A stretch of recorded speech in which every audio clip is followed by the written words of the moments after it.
What do you mean by the old path?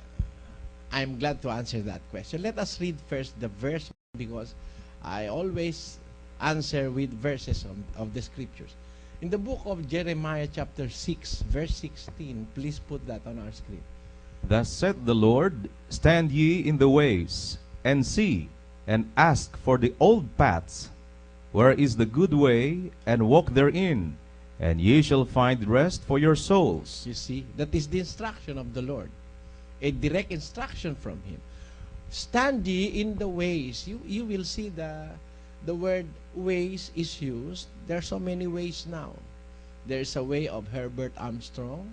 There's a way of Ted Garner Armstrong. There's a way of Manalo. There's a way of Jimmy Swaggart, of Rex Humbard, of all those famous preachers that are being heard by people. They teach so many ways. Do not believe that all religion are going to God. That all religion teaches the same God. The Seventh-day Adventist Church have another God than the God of the Catholic Church. Why do I say so? Let me justify my answer. The God of the Catholics do not prohibit them to eat pork. Ask the Catholic Church, why do you eat pork? Oh, it's not prohibited for us to eat pork. And ask the Seventh-day Adventist Church, they do not eat pork. Why don't you eat pork? Pork is very delicious. Lechon, way back in our hometown, is very nice to eat. Especially when the skin is very crispy. Lechon is number one in all gatherings of Filipinos. You ask Filipinos here in California, and they will surely tell you that they love lechon. But Seventh-day Adventist Church condemn the eating of lechon or pork. Why? Ask them. Because God prohibits us from eating lechon. Therefore, by implication, their God is different from the God of the Catholics.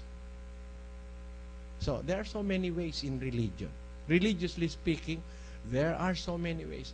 There's a way of the Catholic, there's a way of the Protestant, there's a way of the Aglipayans way back home. There is a group there, the Philippine Independent Church, which was founded by Aglipay. They call them Aglipayan. It's very much like the Catholics, only they have a different leader, that is Gregorio Aglipay. There's so many ways. According to the prophecy in the book of Jeremiah, you must understand first that Jeremiah is a prophet for nations. If America is a nation different from Israel, then of all the prophets of the scriptures, you have to look into the prophecy of Jeremiah. Let us prove that. In the book of Jeremiah chapter 1 verse 5, it says, Before I formed thee in the belly, I knew thee. And before thou camest forth out of the womb, I sanctified thee.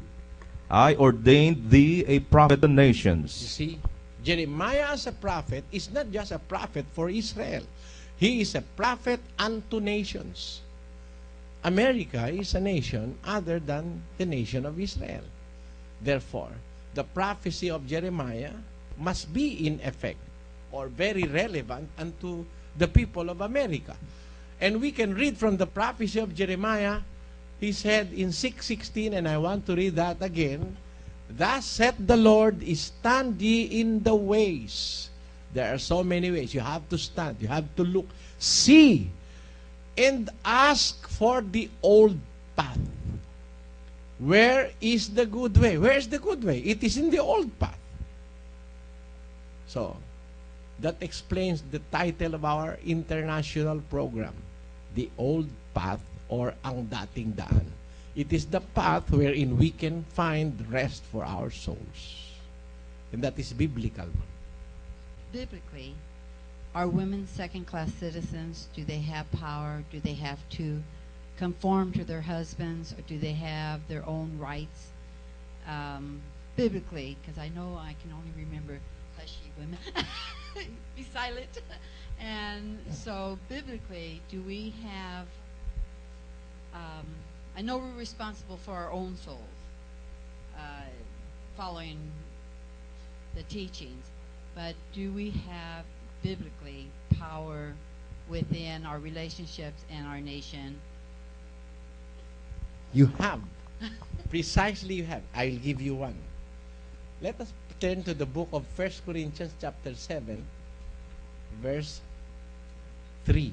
Let the husband render unto the wife due benevolence, and likewise also the wife unto the husband. Let us continue.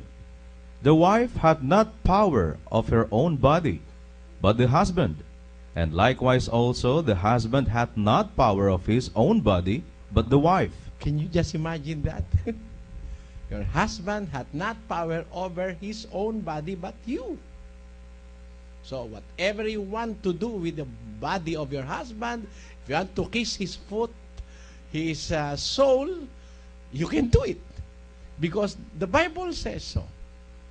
The man has not power over his own body, but his wife. Also, likewise also, the wife has not power over her own body, but the husband. But the question is, how are you going to treat each other? Let us read verse 3. It says, let the husband render unto the wife due benevolence, and likewise also the wife unto the husband. So it is a symbiotic relationship. It is a relationship wherein you are rendering what is due to your husband, and the husband is rendering what is due to you. It must always be fair. It must always be fair. The husband must not take advantage of the weakness of the woman, because the woman is called in the Bible as a weaker vessel. Let us prove that in the book of 1 Peter chapter 3 verse 7. It says, Likewise, ye husbands, dwell with them according to knowledge, giving honor unto the wife, as unto the weaker vessel. You see, in the scriptures, a weaker vessel is given honor. Naturally, in human norms and standards, those who are weak are despised. Those who are weak are put into a corner. Those who are weak are driven out of the countryside. But in the Bible, those who are weak are given honor. Now, if the woman is a weaker vessel, the man is obliged by this commandment of the Lord to give due benevolence unto the wife, and to give honor unto his wife as unto a weaker vessel. So that is the right of the woman. In a relationship, what we call husband and wife, as your better half, be always a fair relationship between a man and a woman. And the woman had power over the body of her husband. Likewise, the man also is the only authority over the power over the body of his wife. Now, let us read another verse to complete my answer. In the book of 1 Timothy chapter 2 verse 11, it says, Let the woman learn in silence with all subjection. But I suffer not a woman to teach, nor to usurp authority over the man, but to be in silence. Let us read this. Let us understand this. Biblically speaking, women are subjects to men. See? So in our church, we do not allow a woman to be the boss in a household. Let us bear in mind that women are not bosses.